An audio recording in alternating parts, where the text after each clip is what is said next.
In the spring of 1998, I walked into an unassuming room in an unnamed neighborhood of Buenos Aires. I was there to meet Wences Casares, a 24-year-old charismatic son of a sheep farmer from Patagonia who now had the improbable idea of creating the E-Trade of Latin America.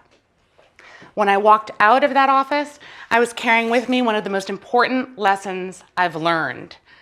The most important backer you will need to start any venture is not your mother, your father, your spouse, your boss, your banker, or your friend. It's you. And you're the hardest backer you'll ever have to win. Now, Wences had started several ventures before, but those were pretty low stakes. This time, he had dropped out of college and convinced his two sisters to drop out with him. When he traveled back to Patagonia and to inform Dad that his 3 children were now college dropouts, his dad looked at him and said, "Don't fool around." Then things got really scary. Wences was running out of cash. 32 local investors turned him down, and his sisters were sleeping on this couch in this tiny apartment they shared. Now, Wences considers himself a doer, and he had to keep going with the financial services portal he called Patagon.com. But he looked at me when I was in his office and he said, "Do you think I'm crazy?" And I said, "Yes, but that's why you're going to succeed." I ended up creating Endeavor, co-founding it 17 years ago to support dreamers and doers like Wences. We're one of the first organizations to focus on the scale-up phase of entrepreneurship. We screen thousands of entrepreneurs every year. We've screened 40,000 to date, and look for the ones we call high impact, the ones with the biggest ideas, the greatest potential to create businesses that will grow and have impact, and the ones who can inspire others.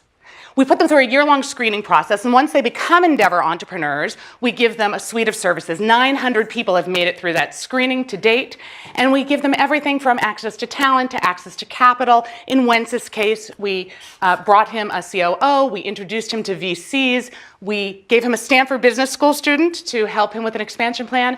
Oh, and he married my assistant, Belle. We are a full-service organization. And when, 18 months later, Wences sold Patagon.com to Banco Santander for a whopping $750 million, we helped him become a role model and a mentor. Today, Wences sits on my board. He's one of the most prolific mentors, not only for Latin Americans, but for entrepreneurs around the world. And kids today growing up everywhere from Patagonia all the way up to Mexico will say, "If Wences can do it, I can too."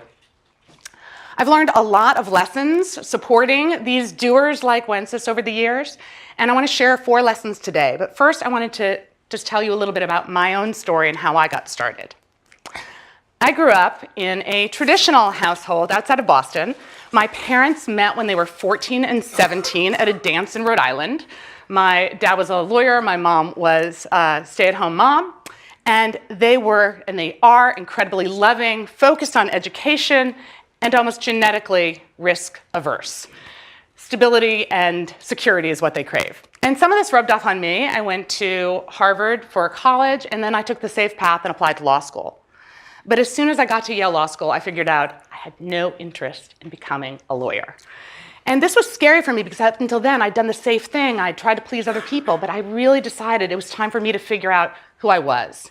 So on a whim, I flew off to Uruguay and went to sleep on a pen pal's couch in Montevideo. And my parents were convinced this was just a phase, and they made me take the bar exam before I left. But soon I'd moved to Buenos Aires, and I was dancing tango and rooting for local soccer teams. And I paid my way by working at a law school and then later at Ashoka, the organization that supports social entrepreneurs around the world. But at the same time, I was becoming enchanted with a new celebrity back home.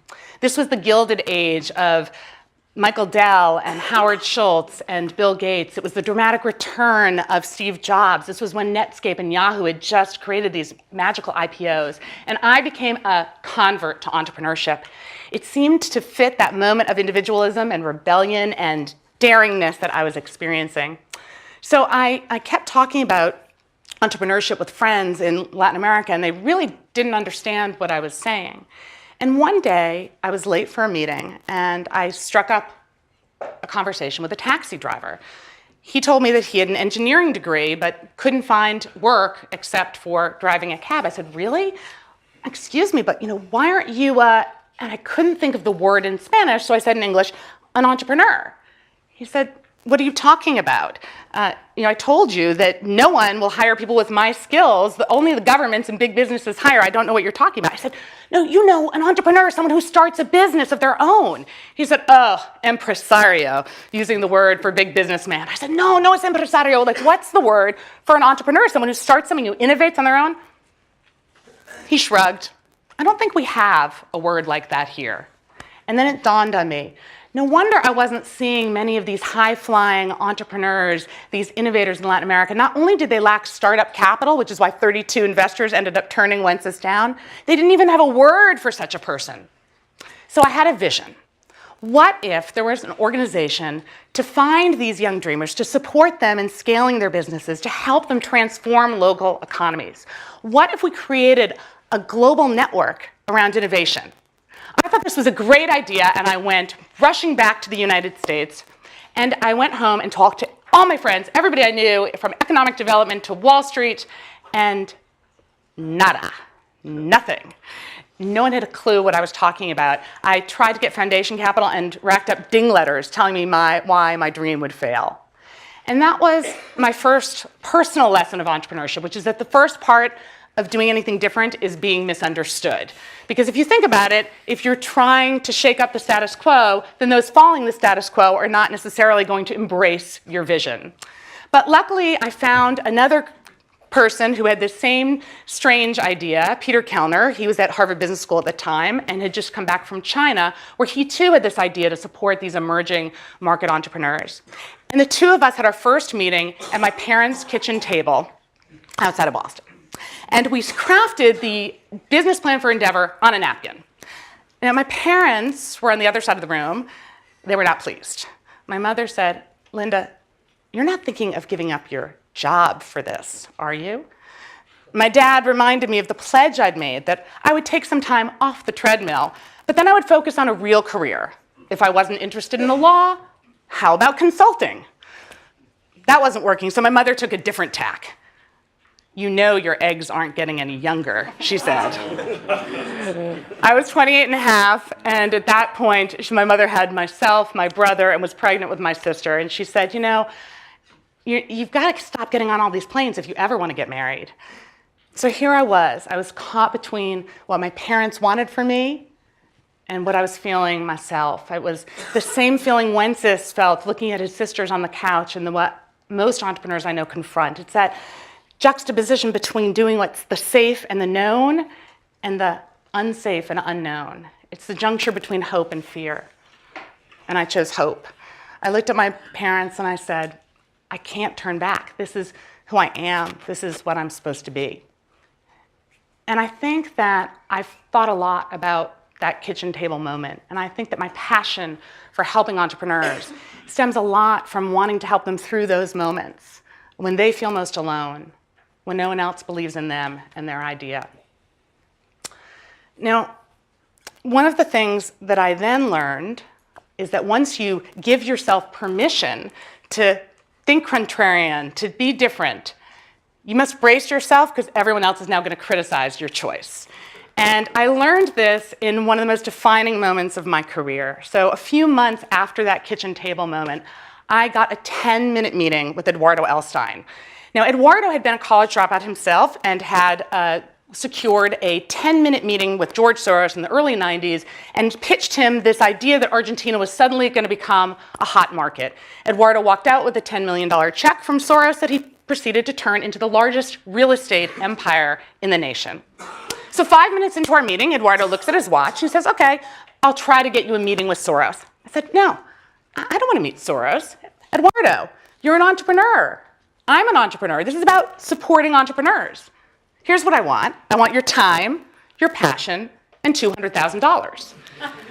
Now, our meeting had been in English, but he turns to his right-hand guy, Oscar, and he says, esta chica está loca.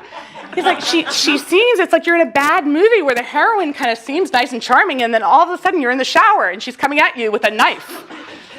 A knife indeed, a butter knife to butter you up. I said, Eduardo, estoy decepcionada. This heroine understands Spanish. I said, this from the guy who walked out of Soros's office with a $10 million check? You're lucky I only asked you for $200,000. Eduardo gaped at me, looked at Oscar, took out his checkbook, and wrote me a $200,000 check and became chairman of Endeavor Argentina. And that is when I learned my lesson that is now the title of my book, which is Crazy is a Compliment. And in fact, I actually have a corollary, which is that if you're not called crazy, you're probably not thinking big enough. Okay, so 4 quick lessons that I've learned. Number 1, start planning. Stop planning, start doing. Last year, I was on the Today Show with an MBA turned internet entrepreneur who talked about creating a 75-page business plan before starting her company and recommending that all viewers do the same. I nearly fell off my chair. I told Hoda and Kathy Lee, on that, we can agree to disagree. Endeavor's plan, as I told you, was written on a napkin. Intel's plan was 161 words and misspelled many words, including and. 2/3 of the Endeavor entrepreneurs did not create a business plan. Wences didn't create a business plan. And if that's not good enough, Inc. 500 did a survey of the Inc. 500 companies. Only 12% conducted formal market research before launch, and only 40% actually created business plans. And of those that wrote the business plans, 2/3 of those admitted ditching it within months. So what I say to entrepreneurs, or would-be entrepreneurs, is that really the trick is to view the world differently. And that I've come to learn that entrepreneurs don't look at the writing on the wall, they look at the spaces in between, because it's in those gaps where real impact happens. And as I like to say, the greatest entrepreneurs I know, they focus on pain points, not PowerPoints. They stop planning, they start doing.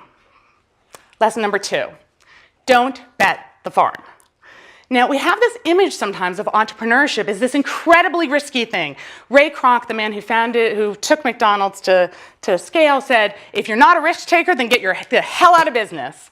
And this appeals to a kind of macho bravado. In fact, the term don't bet the farm came from the Wild West, where in 5-card draw, if you bet the farm, it proved you had cojones. Well, boys will be boys, but entrepreneurs will be savvy. And in my experience, most entrepreneurs are not risk maximizers, they are risk minimizers. We did a survey of the 900 Endeavor entrepreneurs, and most of them veered toward the middle in terms of their attitude towards risk. They dreamed big, they took that daring step, but then they executed small and did everything they could to then de-risk risk. They may have wagered a few chickens, but they didn't bet the farm. Lesson number 3. Now, many of the ways people today don't bet the farm is to apply what I'm sure you're familiar with here at Stanford, which is the principles of Eric Ries and lean startup.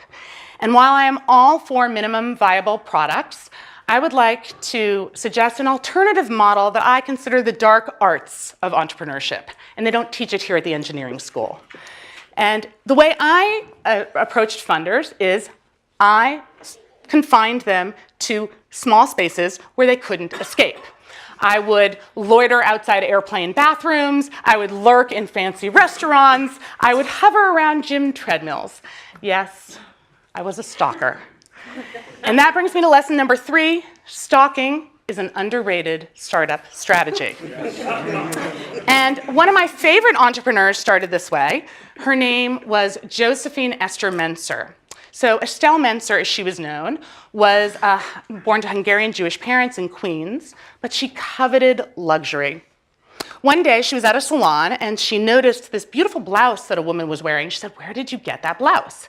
The woman looked at her dismissively and said, "Why would you care? You could never afford it." And at that moment, Estelle vowed that she was going to have it all. The jewels, the exquisite homes, the art. She was going to have everything. So her uncle, John, was a chemist, struggling chemist who couldn't sell his lines of creams. So Estelle took to stalking. She would stop unsuspecting victims on their way to a Salvation Army meeting, in the elevator, on the street. She would point out their wrinkles they didn't even think they had, whip out her super rich all-purpose cream, and say that she could help them glow. When the ladies told me, we have somewhere else to be, she said, no, just give me 5 minutes. And when Estelle was successful enough to have her own business, the first thing she did is change her name to appear more in the realm of luxury that she desired. She took her married name, Lauder, and changed her first name to Estee. Now, Estee Lauder also stalked retailers because her dream was to get into Saks Fifth Avenue. But the Saks buyer did not want this untested brand with this unknown woman. So Estelle waited for her opportunity. And one day, now Estee, at the Waldorf Astoria charity meeting, she actually handed out these lipsticks in metallic sheaths, which were a big step up from the plastic. The women lined up and said, okay, well, where can we get more of these? Estee smiled and said, why don't you try Saks? The line at Saks went out the door across the street. The next day, the buyer called and placed an order for $800. Stalking is an underrated startup strategy. Lesson number 4. And this is the one that I think working in emerging markets, I've had the most insight into, and that is that turbulence is the official climate of entrepreneurship. Stability is the friend of the status quo. Chaos is the friend of the entrepreneur. We started Endeavor in Greece in 2012.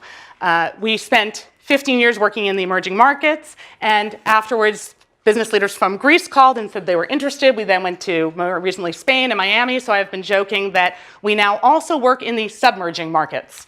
But anyway, Greece was in the middle of its financial crisis, and people said, why on earth would you go to Greece? And I said, when economies look down, entrepreneurs look up.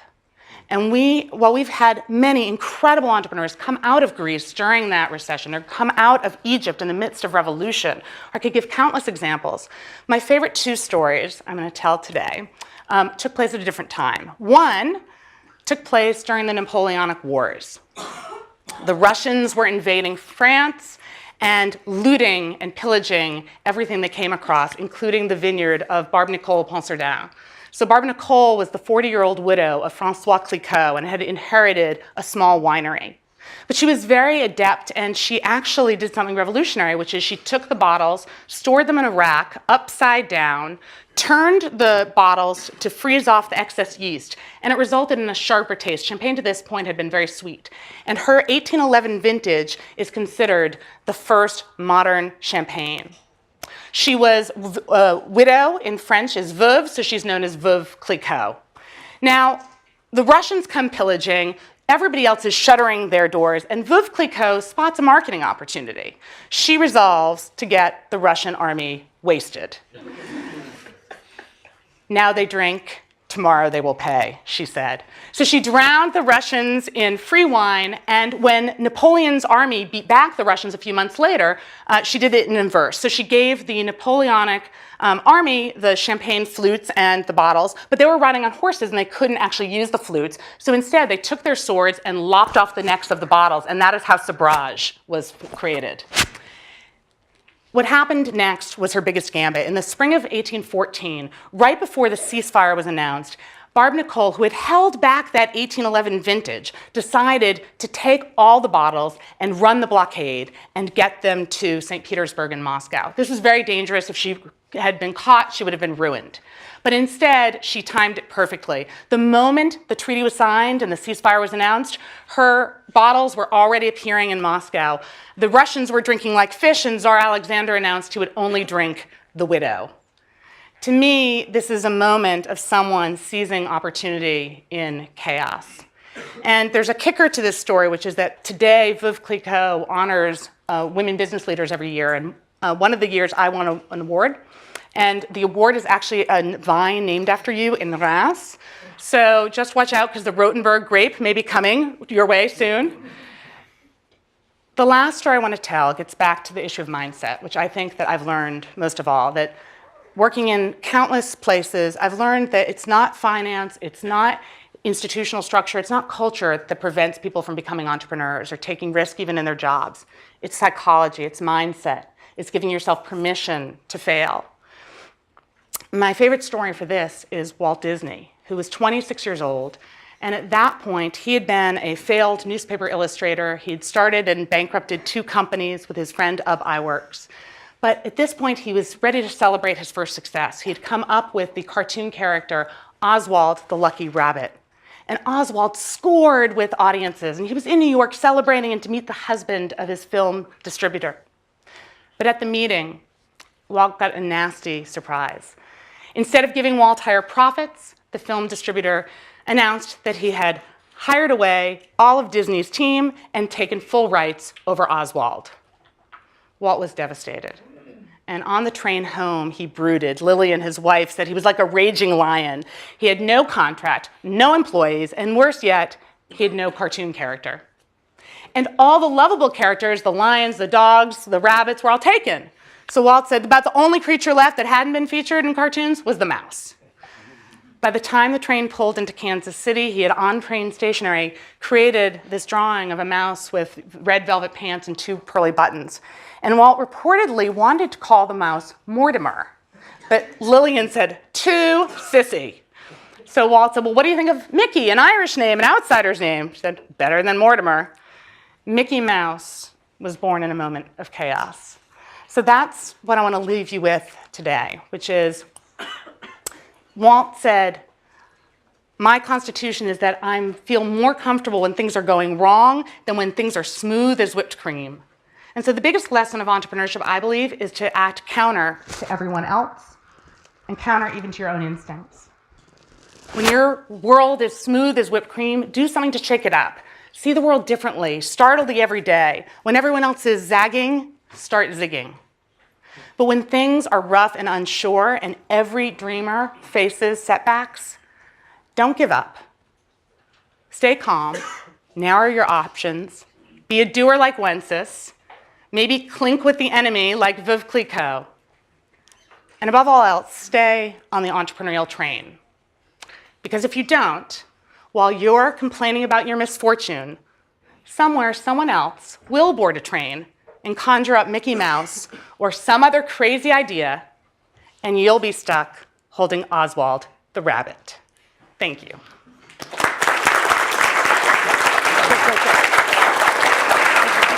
Okay.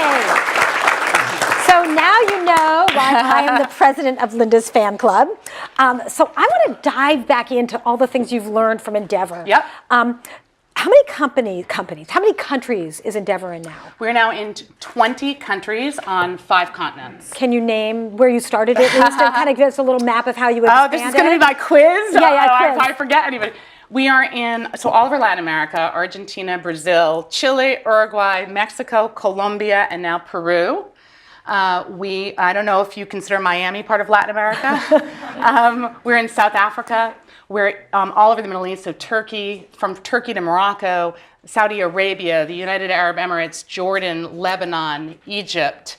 I'm probably forgetting something else. And then now in Southeast Asia, in Indonesia and Malaysia. Next up, and we are in Miami, I said, and next up is the Philippines.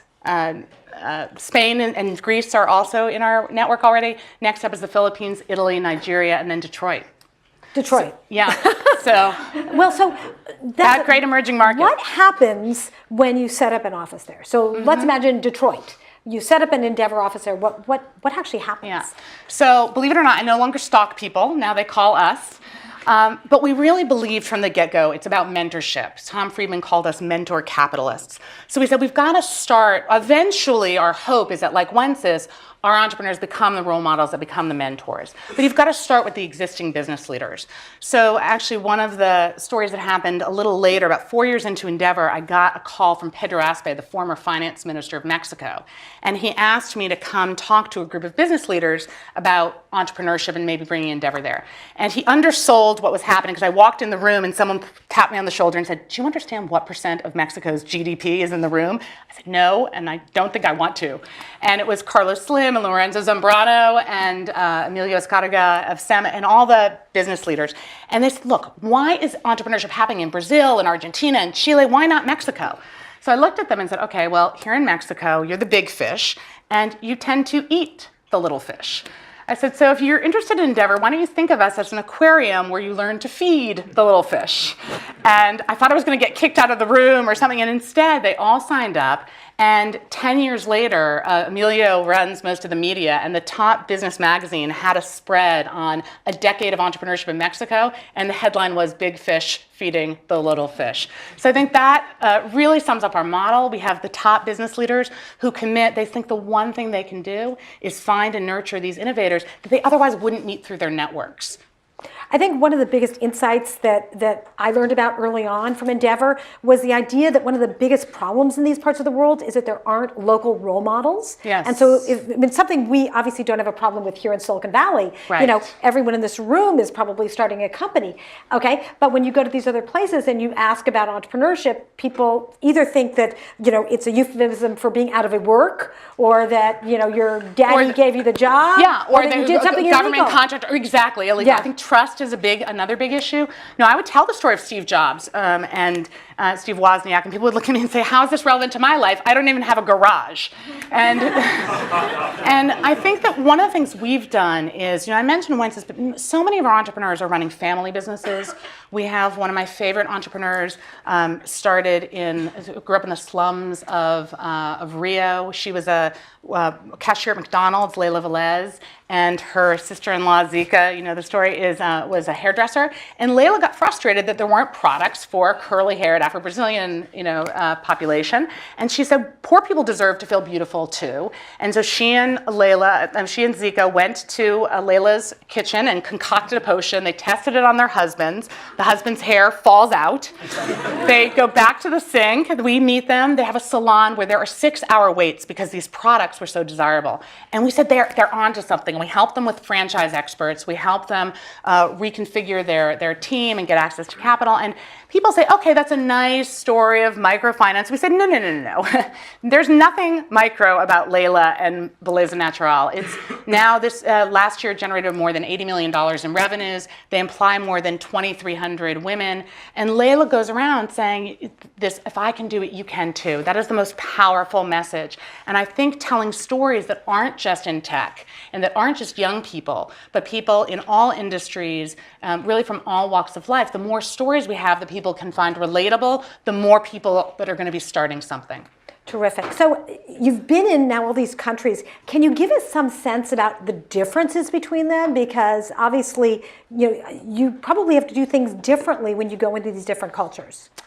Yeah, I was very nervous when I first started in the Middle East, and I was, I just didn't know if they were going to respond in the same way. I was a woman, an American, and it's been really fascinating that I started out focusing on the differences, but today it's really much more the commonalities.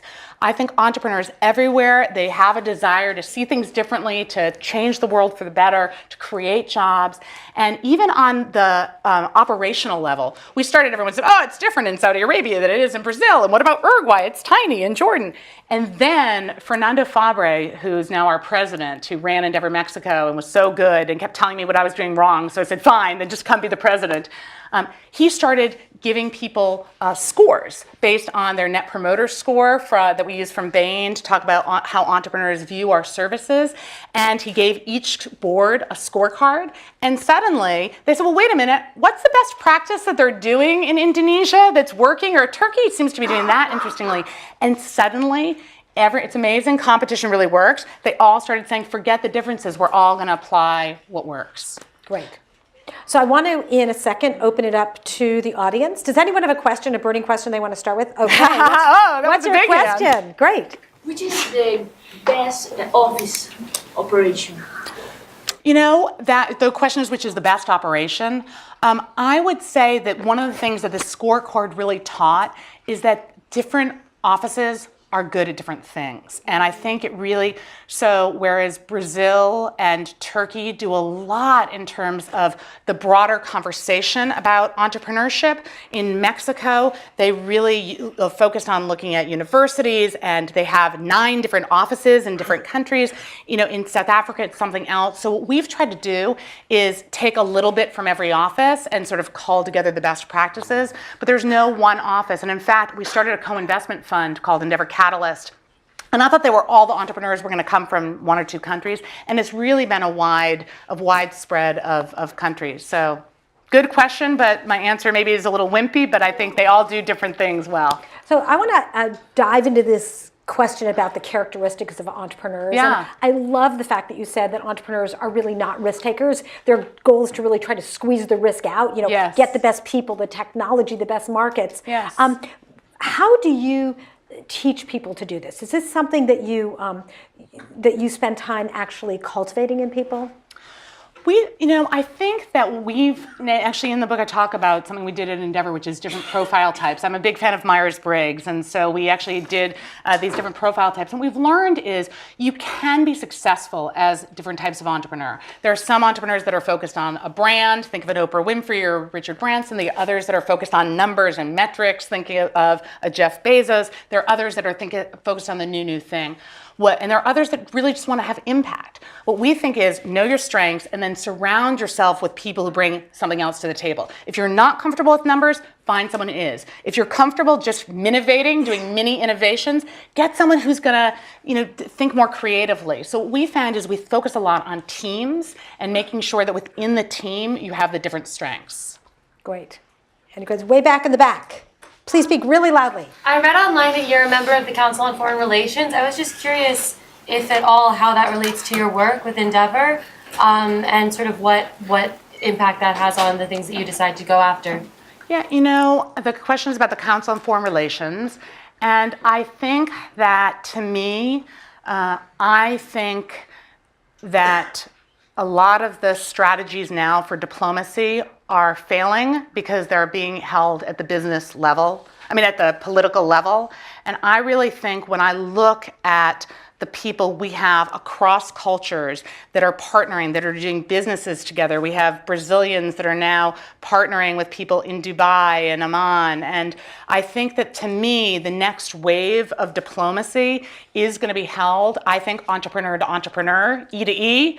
And so that's what I've kind of come and taken away is that if young people, if we can infuse this new, more global culture, more open, and less these top-down solutions of one president to another, then I think that we're going to make change. So that's my answer. Great. Yes.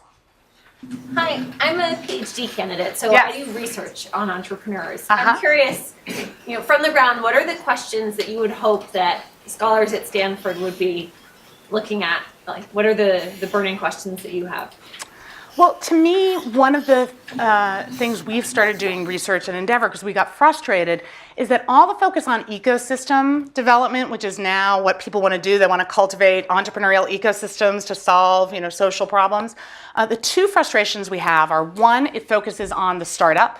We believe that most of the job creation, that most of the impact happens at the scale up.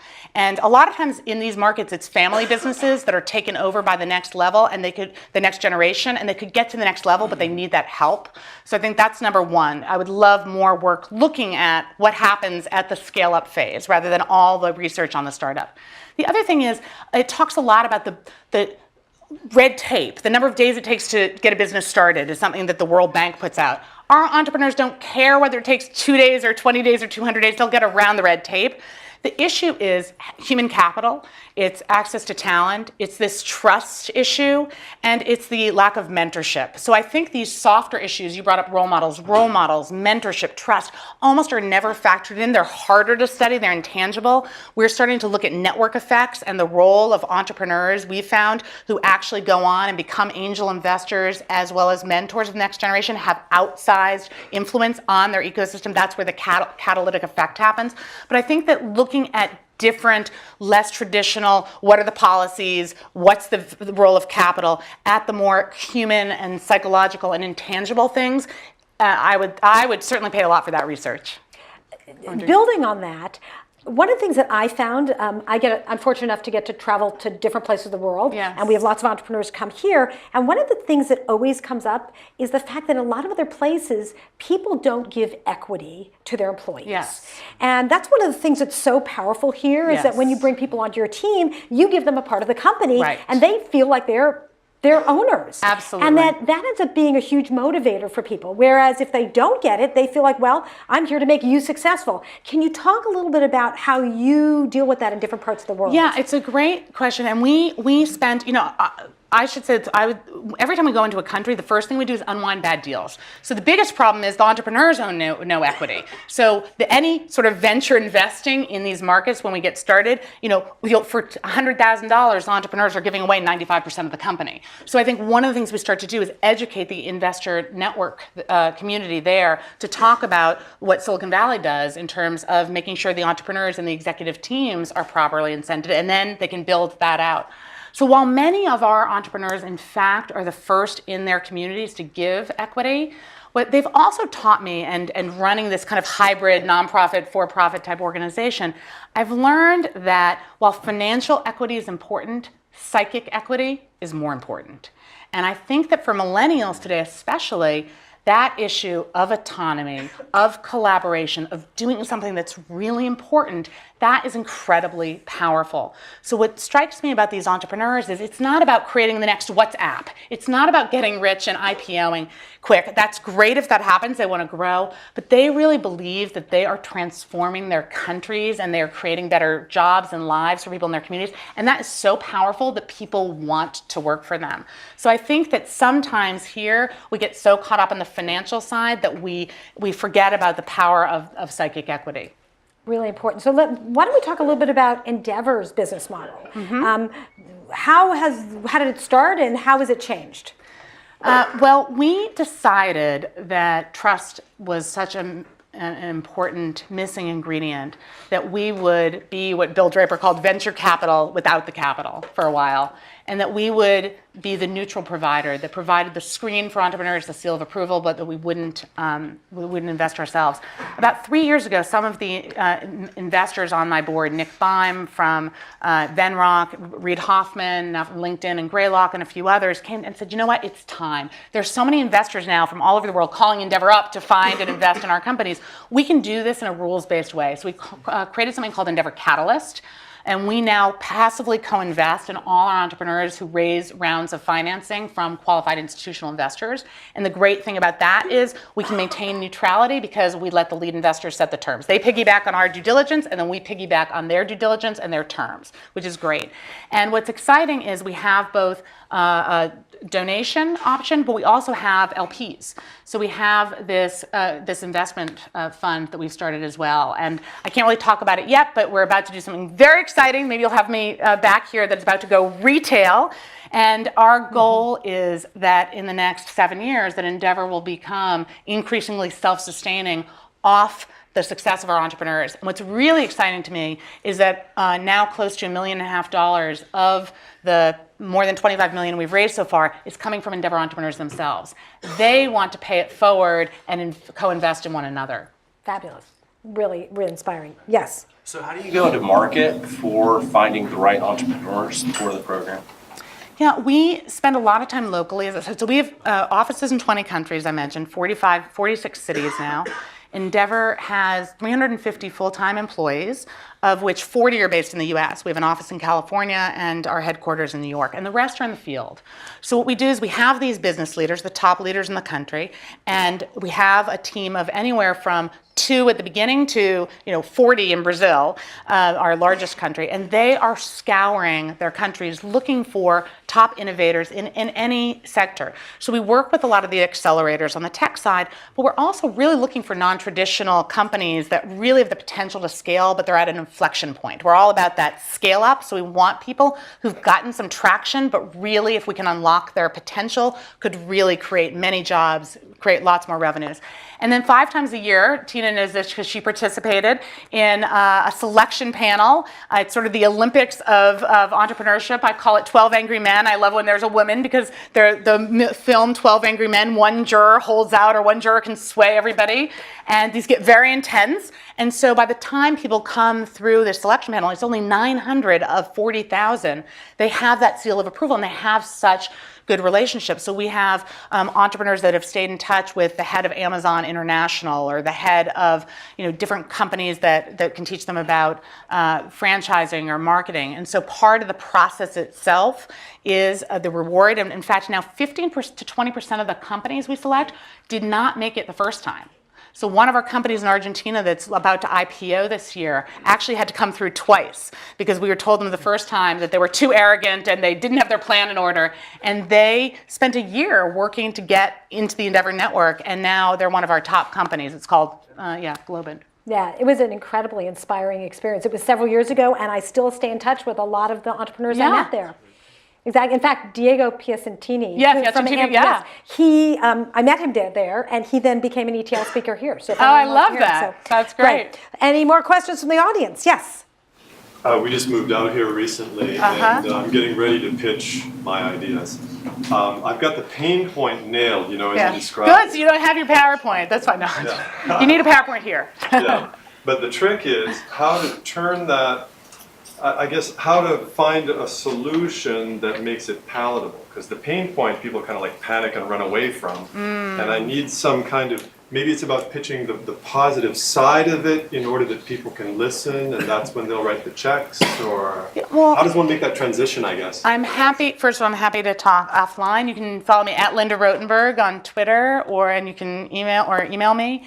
And what I would say is, have you tested this out on people? When we talked about the pain point we saw with Endeavor, which is that these markets didn't have venture capital, they didn't have these role models, they didn't have mentors. We said if we're successful, the local business leaders will realize that they can't be building first world companies in countries that aren't creating more jobs, and they'll come to us. And that's what started happening. And then people started believing us. But it was only when we not only identified the pain point and the problem, but we started saying the people who we felt were experiencing the problem showed demand, showed interest in in our solution. Then they were not necessarily, they were some of the funders, but even outsiders who weren't living there could actually see that, okay, people really experience this problem. So that's what I would say is once you have the pain point, find the people who are most affected, share with them. And I think this is why crowdsourcing is so popular these days, crowdfunding, crowdsourcing, because people are actually co-creating the products and services by sharing what they most want and need. But I'm happy to talk offline as well. So when you think about different parts of the world, one of the other pain points that often comes up is a lack of capital. Right? We happen to have, you can walk down the street and there's a venture capitalist on every corner who's looking for the next big thing. But in a lot of parts of the world, that's just not a really robust system. How do you deal with that? Well, I think that while we, encourage our board members and then our entrepreneurs to become venture capitalists and angel investors themselves, while we try to attract capital from here to these markets, that we try to show the potential, I think there is an advantage in having to bootstrap. I think here we've gotten to a point where there's almost too much capital. And I really think back to this issue of pain points and finding a market. People are scrappy, but they actually, they do a lot with less. And I think you showed me, Tina, your phrase that entrepreneurs are people who do a lot with little. And I think that yesterday I was talking to somebody who said, you know what, all this idea of chaos and risk, that's fine, but I have student loans to pay off. And I said, that's really legitimate. But in my experience, there are a lot of people who get past the point at which they were paying back their student loans and they get to the golden handcuffs and they increase their lifestyle expenses. One of the things we found is 95% of our entrepreneurs don't risk food and shelter for their families. 80% have expenses covered for more than 1 year. These are not necessarily wealthy people. These are people who, because they knew there wasn't capital, they knew they had to save enough to actually prove traction in the marketplace, actually have revenues, profits, and I think it's actually very healthy. So I think that the things that are negatives end up becoming what drives people to create great companies. It's a really interesting point you bring up because we live in this culture here where there's such a culture of getting venture capital early as opposed to growing with customer money, actually having real customers who are actually willing to pay you and scaling your business that way. So the fact is that in other parts of the world, that's of course the way you do it. So who has another question? Yes, back there. As you continue to grow your success, how do you reintroduce chaos into your own life? So can you? Well, I am the mother of identical twins. The question was, as we grow our success, how do we introduce chaos into our own lives? So I had that in spades with having identical twins. But I think that there's the professional. I'm constantly disrupting. That's why I think I have people around my team who are much more methodical and like structure, so I can continue to be a little bit crazy and disrupt without shaking up the whole organization.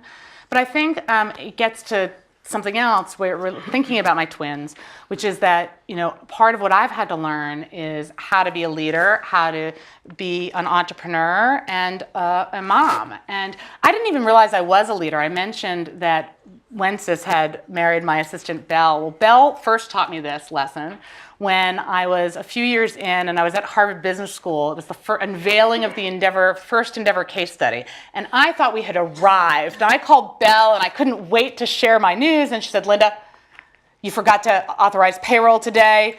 And I said, oh, okay, but someone else must have taken care of that. Can I now tell you what happened? She said, no. She said, you're the CEO. You're the only one authorized to pay payroll. And by the way, you have to realize that your employees need to pay rent. And at that time, we had 8 people working in the office. And I was like, employees? I don't have employees. We're all teammates. We're all in this together. And that's when I realized that if I didn't learn to become a leader, that I wouldn't have anybody to lead. But I think that one of the things I've learned through my own personal story is that after having twins, when they were 3, my husband, Bruce Feiler, who's an author known mostly for his work walking the Bible. So he was the walking guy. And he developed a 10-inch osteogenic sarcoma, bone cancer. And we got the diagnosis. And this was right when Endeavor was set to scale. Our chairman, Edgar Bronfman Jr., had declared 25 countries in 2015. And here I have 3-year-old twins. I have a husband who at that point was not given a very good prognosis.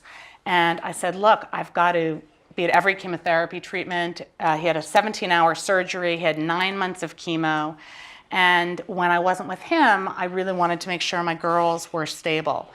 And what didn't surprise me was that in my absence, everybody stepped up. The team is extraordinary, and I knew that would happen. You also learn when you're absent that micromanaging is not a good thing and that people actually prefer sometimes when you're out.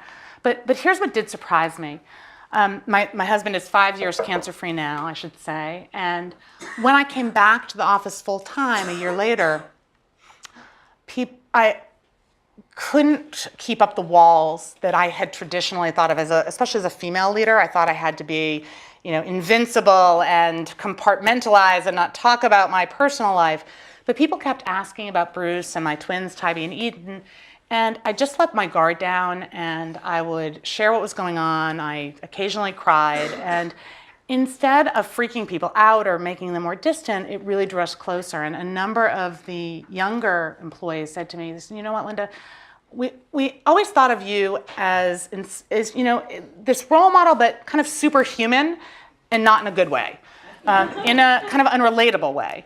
And they said, now that we know that you're a human being and you've let us in, we'll follow you anywhere.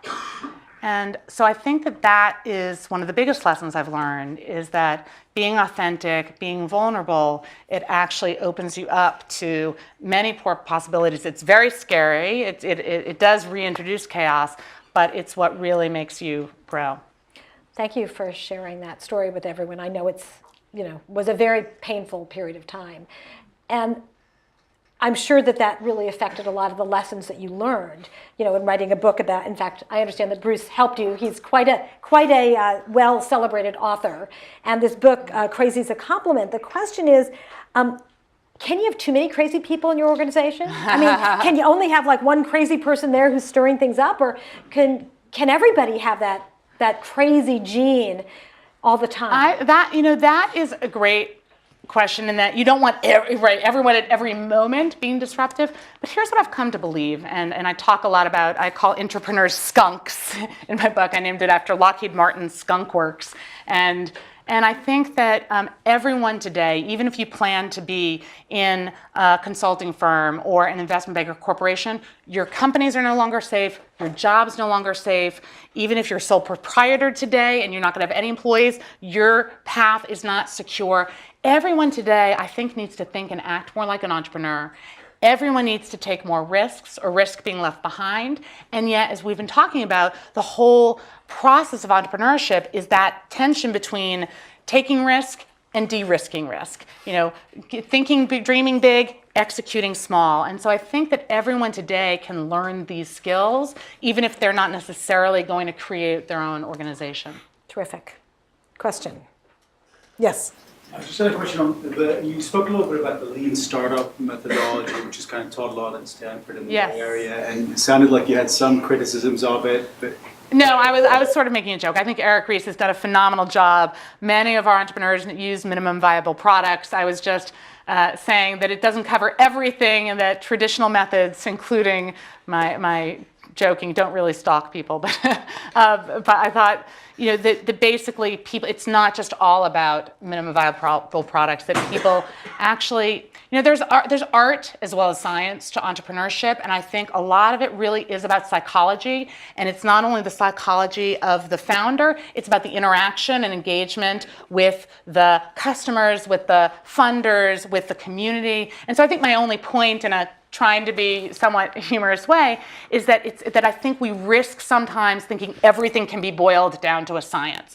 Because as I talked about with the chaos, is that at any point, no matter how perfect your product is, no matter how much your customers love it, there's going to be moments of turmoil and disruption. And I think that when you look at the top Fortune 500 companies, half of them were started during periods of recession and chaos. I think we've been taught here to prioritize stability. And as I said before, I really believe that stability favors the status quo, and entrepreneurship is all about disruption and turmoil. So all I'm saying is I'm all for lean startup methods, but don't think you're going to avoid all chaos. You're not going to avoid all crises. Every dreamer faces setbacks, and you've got to prepare yourself for those setbacks.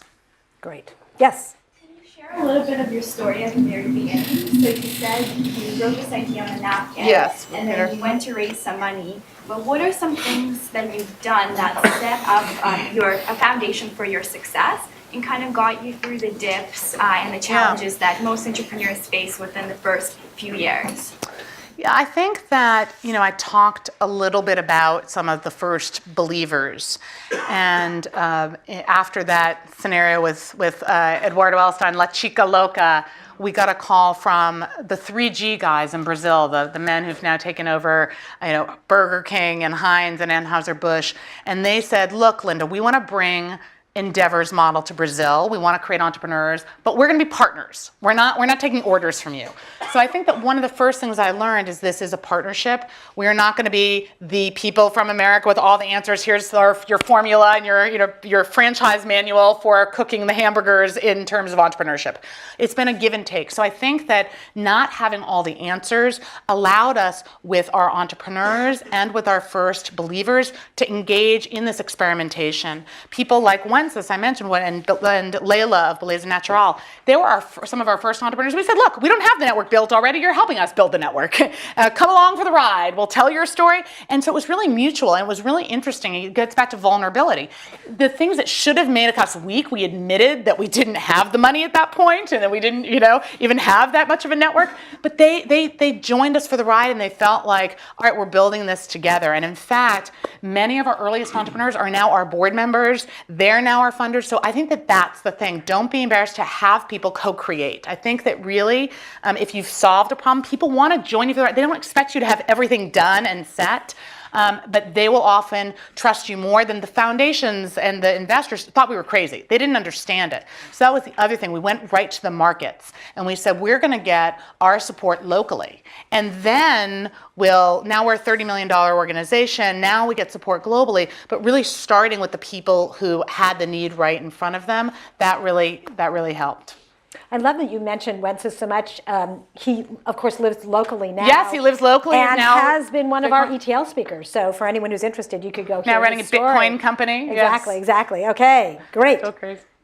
So I work for an accelerator, and one of the things that I see a lot of is foreign companies trying to come in and come to the Bay Area or come to the U.S. to try to build or launch their product. Yes. Like, what are you trying to focus on to kind of prevent that, like the brain drain from happening, or trying to keep companies like building their ecosystem? Yeah, I think that's a really good question that we grappled with about the brain drain. And you mentioned Wences. I think he's a fantastic example. So Wences has a place in Woodside. His fifth company Zappo is now run out of here. But he still spends so much time. He spends an hour or two a day mentoring entrepreneurs from around the world. He was just on a call with a financial service provider in Indonesia the other day. And I think that we said that's okay. We said it's okay if some entrepreneurs actually do come and become expats. But one of the things is that we're not just in technology. So I think that we've seen a lot of disruption, a lot of innovation happening in healthcare, in environmental companies, in restaurants, in companies that are creating a lot of jobs, but are not necessarily the ones that are going to get the venture capital. And so when we have that mix, that balance in our network, we know there are going to be some local players that really build up the local jobs, and there are others that are going to have these huge role models, which we find exciting as well. So as long as there's a combination, we don't actually see it as a problem. Great. Another question. Yes. So you branded Endeavor as high impact entrepreneurship. Yes. I'm curious what you mean by impact. Because is it creating jobs, or is it the fact that the venture has a social goal? There's a bunch of different ways of increasing the word Endeavor means. Yeah, it's it's funny because in the book I start talking about I've given species names to different types of entrepreneurs, because I think we've all, me included, taken this already clunky word entrepreneur and now added all these qualifiers: social entrepreneur, micro entrepreneur, high impact entrepreneur, and made it clunkier. So apologies for that. But we really were starting up at a point when people understood microcredit, and they assumed that anybody we were supporting in an emerging market must be someone micro. And we said, no. So we said, how do you describe that? And we said, it's going to be high impact. We always meant growth. So we were always adamant that we'll take any industry. We want these people to have a commitment to their societies, but that can be by creating great jobs and creating high growth companies.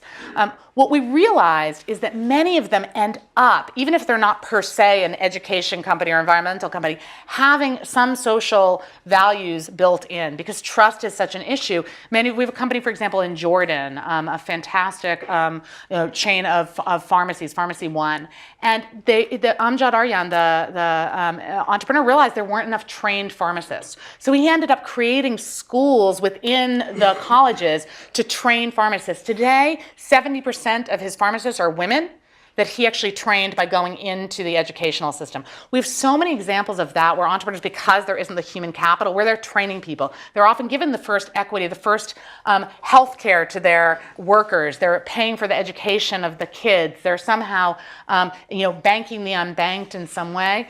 But I think that we said high impact is about the ability to create businesses that matter and will grow, and that we're at an inflection point that you could get them so that they weren't going to wither away. Because what we see is 10 companies in many of these countries controlling most of the resources. And so that's what we mean. And now we are, though, in this impact investing space. And interestingly enough, we're finding that a number of people also believe that not only job creation, but what these companies are doing for their communities qualifies. That's my answer. So as we slide into the very end of this talk, are there any final words you would have even wanted to hear yourself when you were in school? I mean, imagine you had gone to Stanford and you were sitting here in this auditorium, and someone who was an inspiring entrepreneur came in. What could they have said to you that would have really had an impact at that formative stage? I think there are a few things. I think one is that I was always told to keep doors open, to keep options open. And now what I tell people is close doors. I think you cannot be 1 foot in, 1 foot out. You can for a little while, but at some point you've just got to choose something and focus and do. You can pivot if it doesn't work out, but I find that people get paralyzed when they keep too many doors open, and that happens especially at institutions like this, where there are so many options you don't want to give any up. So that's one, closed doors. The second thing I think of is this issue of keeping your lifestyle expenses low. I really think that it is important. I think that student loans are a big issue when people come and they have a lot to pay off. But I think too many times we actually could live on less than we think to get our ideas going, and we use it as an excuse because we've actually created these unsustainable lives. And I think that I wish I'd known that earlier, because I would have taken maybe risks even earlier than I did, because I had more ability than I thought I had. And the third thing was something that my daughters taught me, and this is later on, and they said, I was getting ready to go to one of my trips, and she was about 5, and Eden tugged on my leg and said, just remember, you can be an entrepreneur for a short time, but you are a mommy forever. Great. Well, I'm sure you can agree that this was totally inspiring. Please join me in thanking Linda.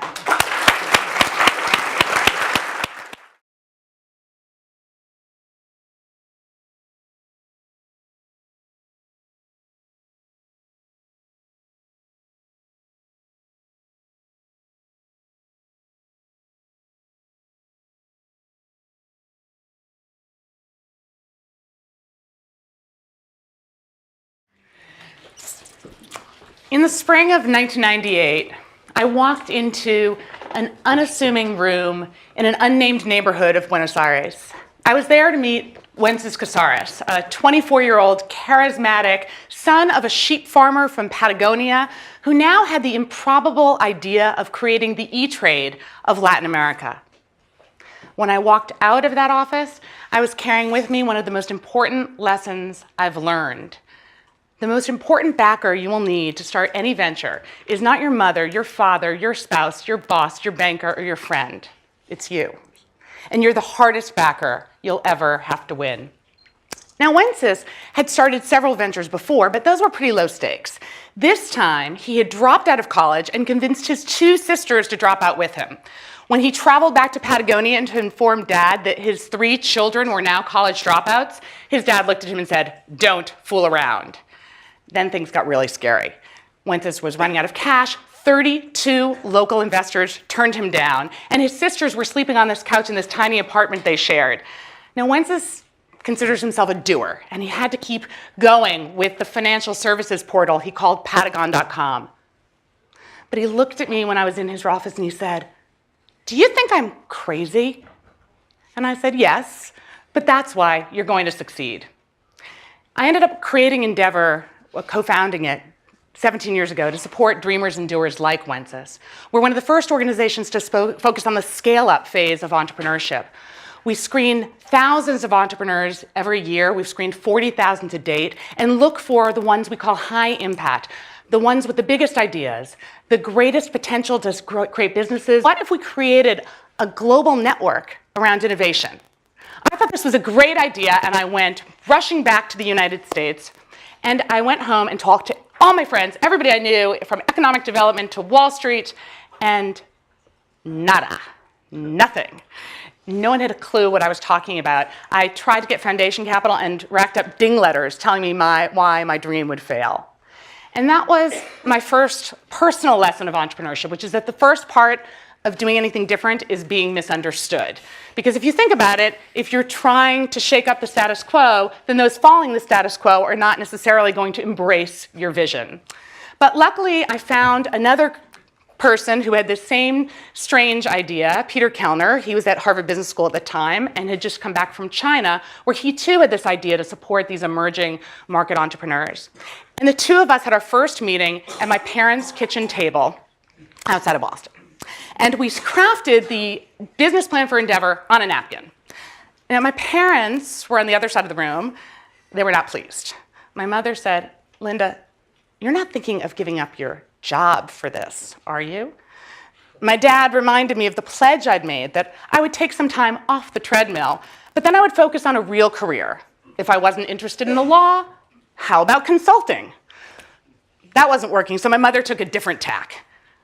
"You know your eggs aren't getting any younger," she said. I was 28 and a half, and at that point, my mother had myself, my brother, and was pregnant with my sister. And she said, "You know, you've got to stop getting on all these planes if you ever want to get married."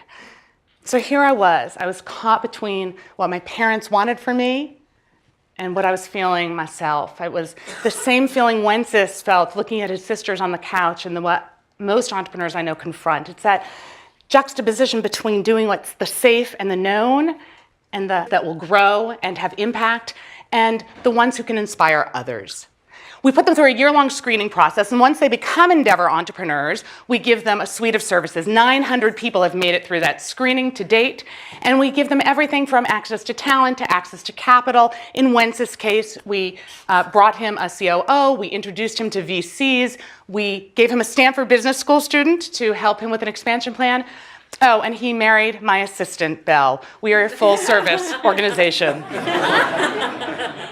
And when, 18 months later, Wences sold Patagon.com to Banco Santander for a whopping $750 million, we helped him become a role model and a mentor. Today, Wences sits on my board. He's one of the most prolific mentors, not only for Latin Americans, but for entrepreneurs around the world. And kids today growing up everywhere from Patagonia all the way up to Mexico will say, if Wences can do it, I can too.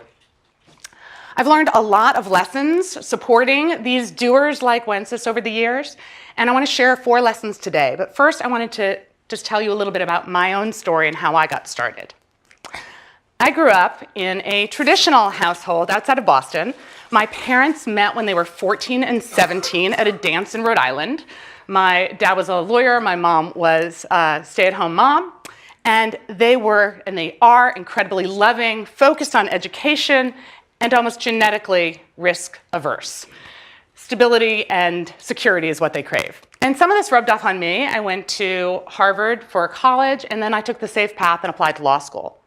But as soon as I got to Yale Law School, I figured out I had no interest in becoming a lawyer. And this was scary for me because up until then, I'd done the safe thing. I'd tried to please other people, but I really decided it was time for me to figure out who I was. So on a whim, I flew off to Uruguay and went to sleep on a pen pal's couch in Montevideo. And my parents were convinced this was just unsafe and unknown. It's the juncture between hope and fear. And I chose hope. I looked at my parents and I said, I can't turn back. This is who I am. This is what I'm supposed to be. And I think that I've thought a lot about that kitchen table moment. And I think that my passion for helping entrepreneurs stems a lot from wanting to help them through those moments when they feel most alone, when no one else believes in them and their idea. Now, one of the things that I then learned is that once you give yourself permission to think contrarian, to be different, you must brace yourself because everyone else is now going to criticize your choice. And I learned this in one of the most defining moments of my career. So a few months after that kitchen table moment, I got a 10-minute meeting with Eduardo Elstein. Now, Eduardo had been a college dropout himself and had secured a 10-minute meeting with George Soros in the early 90s and pitched him this idea that Argentina was suddenly going to become a hot market. Eduardo walked out with a $10 million check from Soros that he proceeded to turn into the largest real estate empire in the nation. So 5 minutes into our meeting, Eduardo looks at his watch and says, okay, I'll try to get you a meeting with Soros. I said, no, I don't want to meet Soros. Eduardo, you're an entrepreneur. I'm an entrepreneur. This is about supporting entrepreneurs. Here's what I want. I want your time, your passion, and $200,000. Now, our meeting had been in English, but he turns to his right-hand guy, Oscar, and he says, esta chica está loca. He's like, she seems, it's like you're in a bad movie where the heroine kind of seems nice and charming, and then all of a sudden you're in the shower, and she's coming at you with a knife. A knife indeed, a butter knife to butter you up. I said, Eduardo, estoy decepcionada. This heroine understands Spanish. I said, this from the guy who walked out of Soros's office with A's, and they made me take the bar exam before I left. But soon I'd moved to Buenos Aires, and I was dancing tango and rooting for local soccer teams. And I paid my way by working at a law school and then later at Ashoka, the organization that supports social entrepreneurs around the world. But at the same time, I was becoming enchanted with a new celebrity back home. This was the Gilded Age of Michael Dell and Howard Schultz and Bill Gates. It was the dramatic return of Steve Jobs. This was when Netscape and Yahoo had just created these magical IPOs. And I became a convert to entrepreneurship. It seemed to fit that moment of individualism and rebellion and daringness that I was experiencing. So I kept talking about entrepreneurship with friends in Latin America, and they really didn't understand what I was saying. And one day, I was late for a meeting, and I struck up a conversation with a taxi driver. He told me that he had an engineering degree, but couldn't find work except for driving a cab. I said, really? Excuse me, but why aren't you, and I couldn't think of the word in Spanish, so I said in English, an entrepreneur. He said, what are you talking about? I told you that no one will hire people with my skills. Only the governments and big businesses hire. I don't know what you're talking about. I said, no, an entrepreneur is someone who starts a business of their own. He said, oh, empresario, using the word for big businessman. I said, no, it's empresario. Like, what's the word for an entrepreneur? Someone who starts something, who innovates on their own? He shrugged. I don't think we have a word like that here. And then it dawned on me. No wonder I wasn't seeing many of these high-flying entrepreneurs, these innovators in Latin America. Not only did they lack startup capital, which is why 32 investors ended up turning Wences down, they didn't even have a word for such a person. So I had a vision. What if there was an organization to find these young dreamers, to support them in scaling their businesses, to help them transform local economies?